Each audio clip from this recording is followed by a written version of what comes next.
Hello friends, నమస్తే. Welcome to AB channel. మొన్న ఒక వీడియోలో చెప్పాను కదా, బన్నుగడ్ మిస్ అయిన తర్వాత వాళ్ళ మదర్ ఎక్కువగా నా చుట్టూ తిరుగుతూ కాకపడుతుంది అని. ఎందుకంటే త్వరలోనే 2 బాధ్యతలు అప్పచెప్పబోతుందని తీసుకొచ్చేసింది ఎట్టకేలకు మన ఇంటికి. అయితే యాక్చువల్లీ ఇది 10 రోజుల ముందే తీసుకొచ్చింది అనమాట. అయితే ఆ రోజు ఏం జరిగిందంటే, వాషింగ్ మిషన్ బాగు చేసే అబ్బాయి వస్తే, మాకు ఫ్రిడ్జ్ వాషింగ్ మిషన్ పక్కనే ఉండటం వలన ఆ వాషింగ్ మిషన్ తీసి బయట పెట్టి బాగు చేస్తున్నాడు అనమాట. అయితే అక్కడంతా చండాలంగా ఉంది. అయ్యో, ఈ పిల్లల్ని తీసుకొచ్చి పెట్టింది కదా, బాగాలేదు, ఇక్కడ ఒకసారి నీట్గా కడిగిన తర్వాత పెడదామని చెప్పి జస్ట్ అలా పక్కకి తీసుకెళ్ళి పక్క గదిలో పెట్టాను అంతే. దానికి ఎంత కోపం వచ్చిందో వెంటనే నోటితో తీసుకెళ్ళిపోయి వేరే చోటకి పెట్టి 10 రోజుల తర్వాత మళ్ళీ గదిలాగా నా దగ్గరికి తీసుకొచ్చింది. తప్పదు, దానికి నేనే గత అనమాట.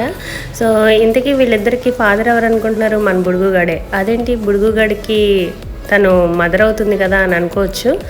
ఆ మాట అడగడానికి మనకు అసలు అర్హతే లేదు. ఎందుకంటే మనుషులే వావి వరుసలు మర్చిపోయి ప్రవర్తిస్తున్నప్పుడు పాపం పెట్స్ వాటికి అలాంటివి ఏమి ఉండవు కదా, ఏమంటారు?